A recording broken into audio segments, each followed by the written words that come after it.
Media recognition from Bloomberg, Reuters, recycling trade publications. Patented process for 100% recovery of critical metals, including cobalt, lithium, nickel, manganese, aluminum. American Manganese is focused on recycling lithium-ion batteries for electric vehicles. American Manganese trades on the TSX Venture, AMY, the US, AMYZF, and Frankfurt 2AM. For more information, visit AmericanManganeseInc.com or phone me, Larry Ray, at 778-574-4444. You're listening to HowStreet.com radio, available online at TalkDigitalNetwork.com. Welcome to HowStreet.com radio, the online source for market opinions. Here is Jim Goddard. My guest is Stewart Muir, Executive Director of the ResourceWorks Society. His website, resourceworks.com. You can find him on Twitter at SJMuir. Welcome back to this show. Thank you, Jim. So with the election campaign now underway and so many promises being made, do you see anything that would help promote Canada's resource industries? I think competitiveness is a real problem for the Canadian economy. We have developed a great gift for making things too expensive, too difficult, making permits too long to acquire for building things. And this has become our reputation. It's something we've created for ourselves. The governments who've been in charge have been the ones to do it. I don't think it's what everyone wants, especially when you see the impact of lost investment.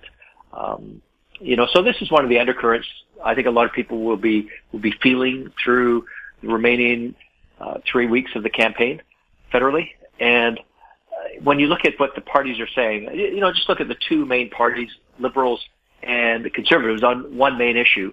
When we're talking about energy and the resource economy, looking at pipelines is a pretty good indicator of the attitude to a lot of issues, because pipelines aren't just a piece of infrastructure. They're an enabling conduit for an enormous amount of economic activity. So when it comes to pipelines and the government, the Liberals, they have been kind of hit and miss. They do certainly support Trans Mountain, which is the expansion from Edmonton to Burnaby. I drove down that pipeline route on Sunday, coming back from my son's ball game up in Grand Prairie, all the way from Hinton to getting towards the Lower Mainland. There are signs of that construction project all the way along. A huge amount of it has been completed from Edmonton down through Jasper National Park, down towards Valemount. You see these essentially complete sections, and then from there on, it's different stages of completion for the most part. And boy, that thing is getting built. I know there are rearguard protests out there saying, "Oh, we're going to stop the pipeline." They're not going to stop it. I also have seen some people say, "Well, it's only 25% built, so we could, stop it. What's the harm?" Well, that's not going to happen. And it might be true, by the way, that 25% of the pipe is laid, but I'm telling you, if it's not 25% complete, it's at least 50% when you factor in the enormous cost of things like the marine terminal, the Kamloops terminal upgrade, pump stations, electricity lines, all the preparatory work, the land acquisition costs, negotiations, and benefits agreements with the Indigenous groups, the cost of permitting. I was just going to ask, Indigenous groups along the route have all agreed to it, and they're reaping tremendous financial benefits, right? Yes, and the only ones that oppose it are actually not on the pipeline route, which is the Canadian way, isn't it? But anyways, the Liberals got that done, and I do give them points. They've stayed with it. I know that they're one high-level Mandarin in Ottawa. He was asked, well, what if we run out of oil, or we stop using oil, and we have this sudden clean green economy and there's no more oil? The answer is, we'll just convert that thing to water, because California's going to need water. We can ship water through that huge iron pipe, and why not? So, don't forget it's an infrastructure that has got a certain amount of adaptability to it. But I don't personally think that we will ever see a time when it's not being used for oil, because oil will always be needed. There's no way that anyone has convincingly laid out a path where the world doesn't need oil. It's not going to happen. So I think it's a very secure investment. So kudos to the Liberals. I think when it comes to Keystone XL, Energy East, it's a different story. Northern Gateway, and here's where a contrast point comes up. We can assume that the Conservatives would be they're certainly fine with TMX, no question. They are supportive of Keystone XL. They also are talking about a change from the Liberals. What the Liberals did a couple of years ago was they passed a law, Bill C-48, to essentially ban the shipment of liquid, heavier fuels from the northwest coast of British Columbia, which basically in a nanosecond wrote off probably, I figured at the time, about $1 trillion worth of wealth for Canadians by, going into the world with a needed heavy oil product and compete with the Middle East, compete with Russia. But the Liberal government said, no, we don't want $1 trillion in the economy. I guess they got a printing press. They can just print money. The Conservatives are saying in their platform they would reverse Bill C-48 and they would allow it to be brought forward. Now, if there's another pipeline built, a major pipeline in this country, I think it would be very different. That's a whole other discussion. I think it would be one that people understand and embrace. Yes, there's risks, and no doubt there'll be parties that would be out there opposing it, probably very loudly, but there would also be recognition by most citizens that, in the real world, we do depend on this. Oil is used for manufacturing things. And so anyways, the Conservatives have got a promise there, which is interesting. And, I don't think pipelines are going to be a big campaign issue. So where there may be a little more noise, I think, is around carbon pricing, because we have quite a noticeable different tack here. The Liberals have really committed themselves to continuing to raise the price of carbon. It's going up to $50 a ton by 2022.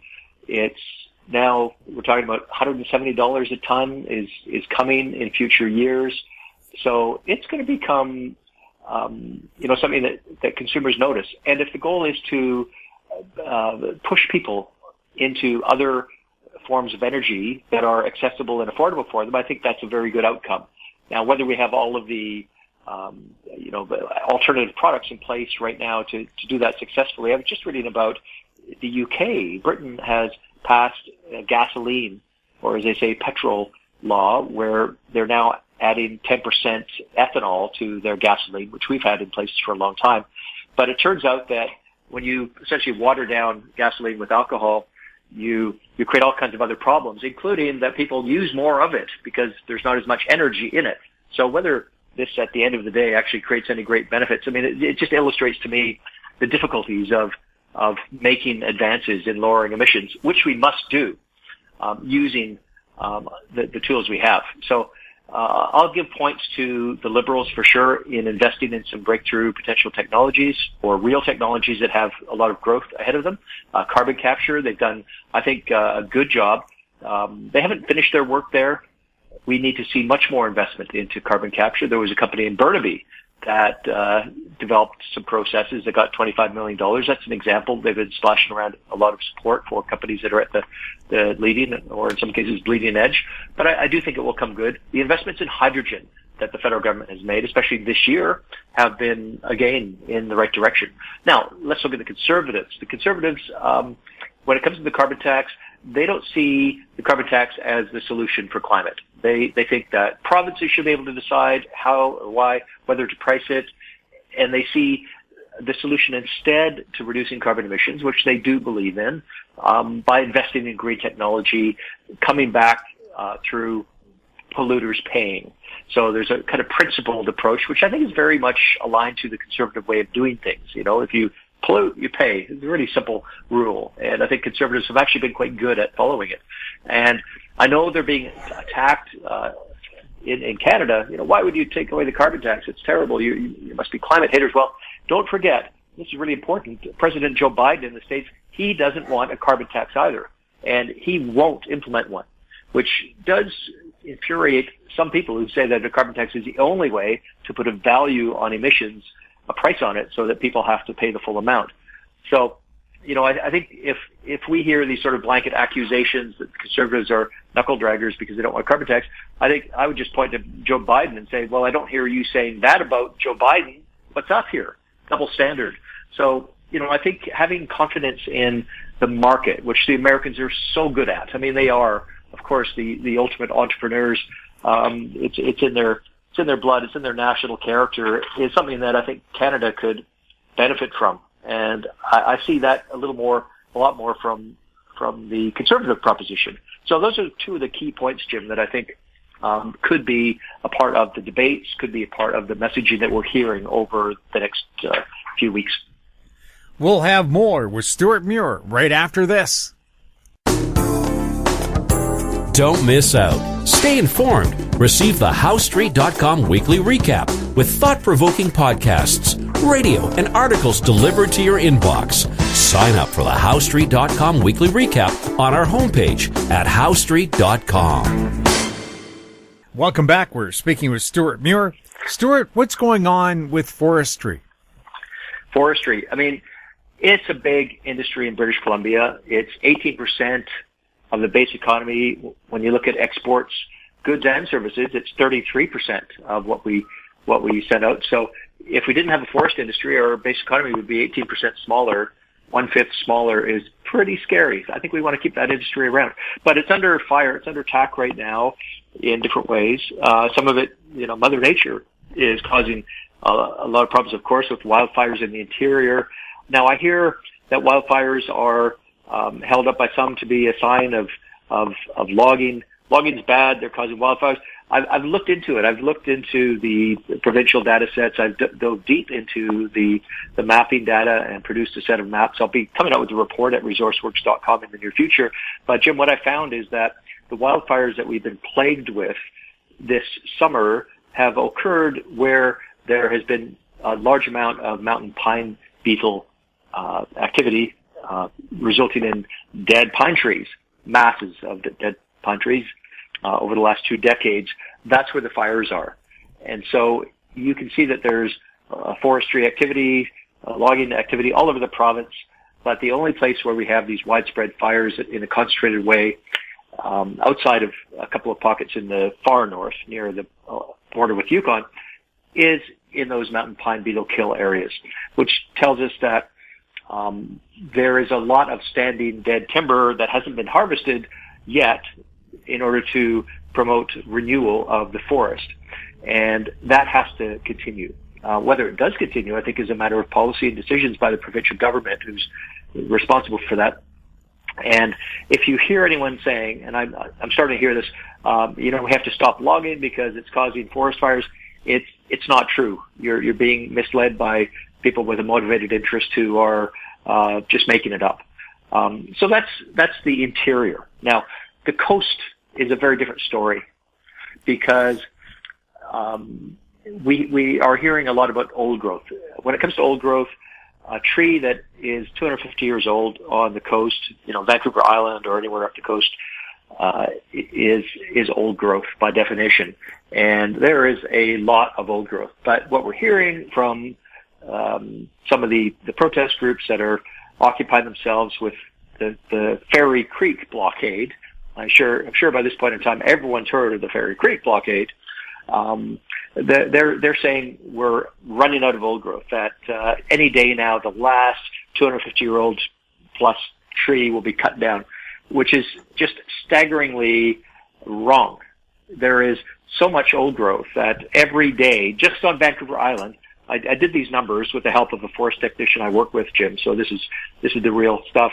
Every single day, 17 soccer fields of new old growth is created just on Vancouver Island because trees have their 250th birthday and they become old growth.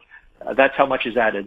We could log quite a lot of old growth every day for the next 500 years, and we would never run out. That's a fact that I was able to arrive at with the analytical assistance of a senior forest professional. Perhaps we need to have a new definition then. We should have ancient forest and old growth. That would be interesting. I mean, there's not that much ancient forest. Right. And I think ancient forest should be preserved. People. Yeah. I mean, people are born, they live, they grow, and then at some point they die. And trees are the same. They do die. I've called the expectation that trees live forever and they will all live to be 1,000 years old and we mustn't cut them down, the Methuselah complex, because there's a sort of belief, I think it's maybe instinctive, that you just leave those trees alone forever and they'll be fine. But in fact, they're dying. They're infested by insects and disease. They are hit by storms, and they are then replaced. And what's happened in the 20th century and into the 21st century is that human intervention has arrested the natural processes. And that's a large part. If you look at the southeast of British Columbia, the Kootenays, between 1920 and 1940, in between the wars, there was a huge problem with fires there. That whole area was cleaned out by fires. And over the next 80 years, the forests regrew. But now we're seeing again in 2021 that they have a problem they didn't have for the past 8 decades, which is forest fires are becoming a big problem there. And obviously climate change is part of that. Drying of the forests, definitely an issue that we cannot ignore. But at the same time, there's other issues too, other dynamics at play. And I think we tend to lose sight of the more, the less glamorous ones. I mean, climate change is the glamorous problem everyone wants to talk about. Everything, you blame anything on climate change. Well, not necessarily true. I mean, not to say that this is not a factor. We know it is.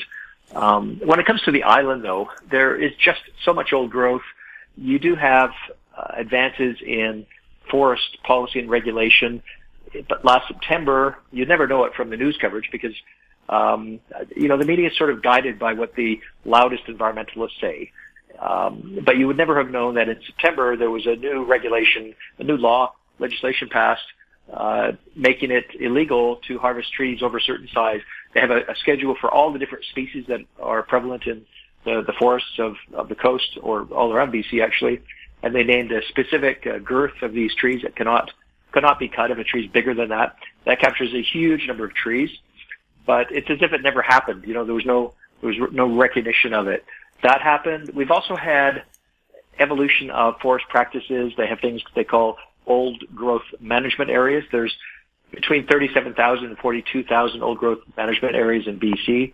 These are in areas that might be logged or are going to be logged, where the forest planners at the provincial government say, look, that's a really special stand. Let's keep that, this one here.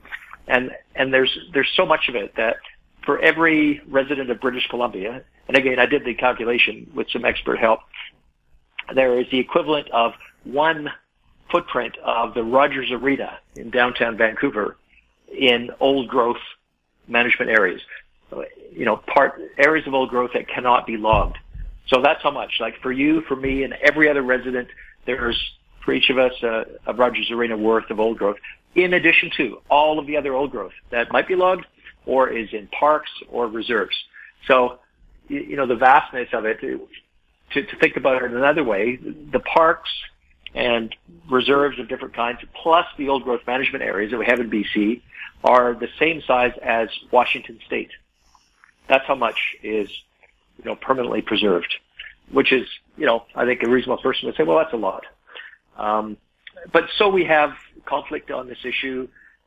In Victoria yesterday, there was a group that went out on the bridge, and the bridge that connects Esquimalt and downtown Victoria, the Johnson Street Bridge, that's the one that was replaced recently. It used to be the Blue Bridge. This is the one that tips up to let ships pass through.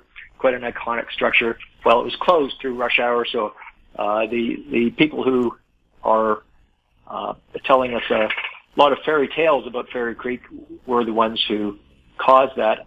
I think what they're trying to do is use political theater to up the ante. They're not even talking about forest practices anymore. They're talking about so-called police brutality, because what they managed to do in Fairy Creek was create scenarios where the police are pushed into a corner.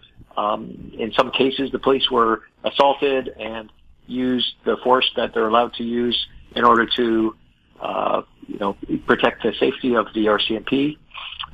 Pretty minor stuff, pepper spray. The restraint of the RCMP there has been pretty remarkable and consistent. But, of course, true to form, the protesters have taken this and turned it into a big outrage. And now there's, lawsuits and complaints to the Police Complaints Commission, and it's becoming about that. So, it's a fascinating thing to watch, these sort of Cold War style, CIA style interventions where the protesters are trying to stop the treaty process that the Pacheedaht First Nation, which has the territorial rights in the area, and they're substituting. The First Nation has approved the logging, hasn't it? Well, yeah. The Pacheedaht First Nation has approved logging, has issued numerous statements now to say to the protesters, kindly remove yourselves from our territory because we wish to go about our normal business, and we're perfectly capable of deciding what that business should be. And it's absolutely fascinating to see how the protest movement is kind of morphing to adapt to these conditions and try to maximize the effect. Ultimately, it's about trying to manufacture public concerns that turn into pressures on deciders in government. An important thing in this Prairie Creek affair is if you're a resident of BC and you voted in the last provincial election, you probably voted for either the NDP or the Liberals. And neither the NDP nor the Liberals support the goals of the protesters. Yes, they do have concerns about forest policy. Yes, there are gaps. There are things that need to be addressed and improved. No question. And I think everyone recognizes that too in government. But I think that's the great thing about Canada is we try to do things better. We don't say the old ways were the best ways and entrench ourselves in a document that was written hundreds of years ago. We try to improve things.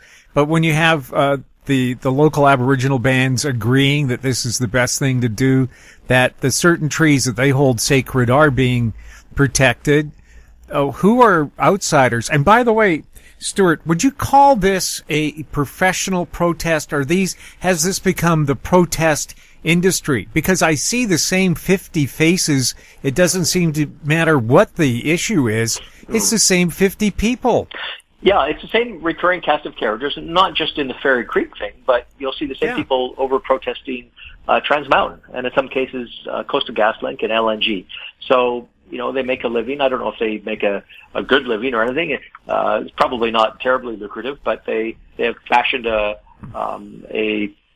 calling around just protesting stuff that they feel like protesting.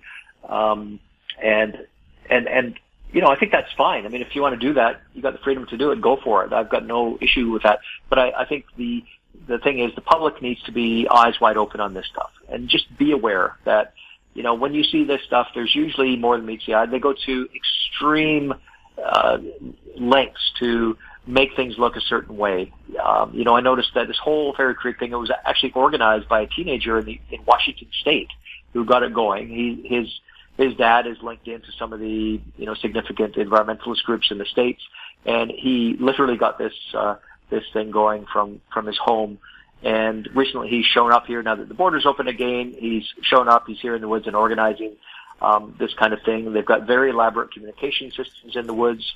They're escalating their measures. I saw from the recent RCMP report, which for some reason the media doesn't actually cover what the RCMP is reporting about what's happening. All they do is they take the claims made by these professional protesters and report them as fact. But recently the RCMP discovered one of these blocking devices that it's meant to interfere with access to the woods that they had to take apart, but they found it was full of booby traps of human waste, separated into two waste streams, one yellow, one brown, Jim, that were planted in the device that these RCMP members had to disassemble. A bioweapon, in other words.